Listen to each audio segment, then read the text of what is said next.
La révolution pragmatiste dans l'étude des organisations. Bonjour Philippe Lorino.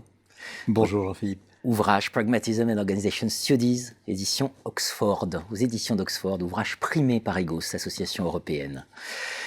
Philippe Lorino, je vous ai reçu pour évoquer un certain nombre de thèmes. On arrive à la gouvernance pluraliste. Quelle est cette idée d'une gouvernance pluraliste que nous promeut cette révolution pragmatiste?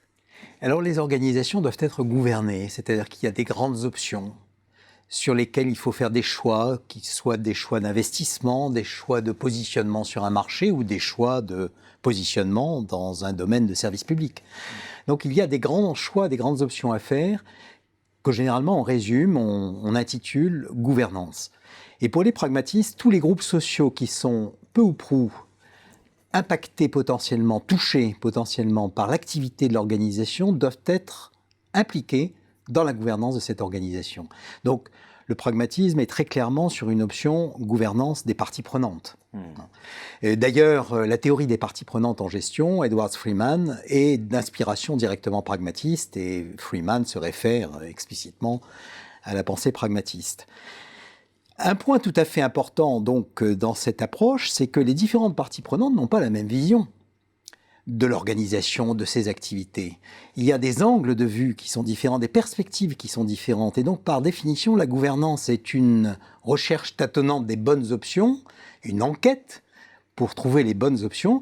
Mais cette enquête est pluraliste, dans la mesure où elle met en présence et elle fait dialoguer, parfois d'ailleurs de manière contradictoire, voire conflictuelle, des perspectives différentes sur l'organisation et ses activités. Et ce pluralisme est à la fois un élément essentiel du point de vue éthique et du point de vue épistémique. Du point de vue éthique, parce qu'il est normal que tout groupe social qui va être impacté par l'organisation ait son mot à dire, et d'un point de vue épistémique, parce qu'il est aussi très important pour la pertinence des choix qui seront faits que les groupes sociaux potentiellement concernés aient leur mot à dire. Donc c'est à la fois un argument éthique et épistémique. Alors un point essentiel, c'est que le terme partie prenante est un peu trompeur, parce qu'on pourrait croire, lorsqu'on dit partie prenante, qu'un groupe social, par définition, est une partie prenante de la gouvernance de l'organisation. Or, l'expérience montre qu'on ne devient enquêteur qu'en enquêtant, et on ne devient partie prenante qu'en prenant part. Et donc, pour les pragmatistes, la notion de partie prenante est une notion processuelle qui s'inscrit dans le temps. C'est-à-dire que les groupes sociaux deviennent partie prenante active, pertinente et compétente à la gouvernance en participant à la gouvernance, en participant à l'enquête que constitue la gouvernance.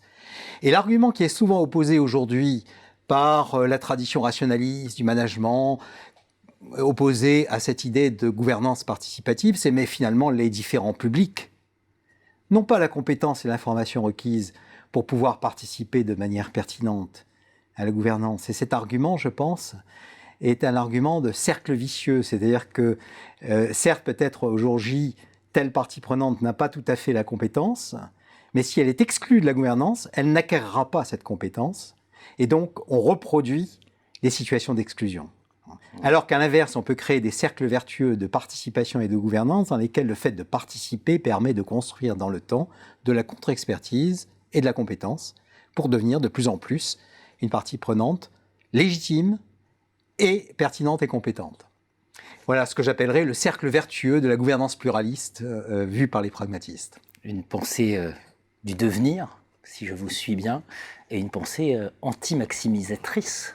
On n'est pas sur un registre de maximisation, là. Absolument. D'ailleurs, on n'est même pas sur un registre de gestion d'options données.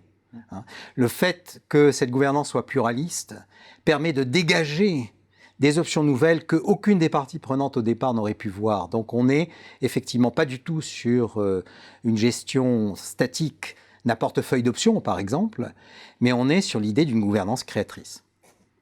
Merci Philippe Lorino. Merci Jean-Philippe.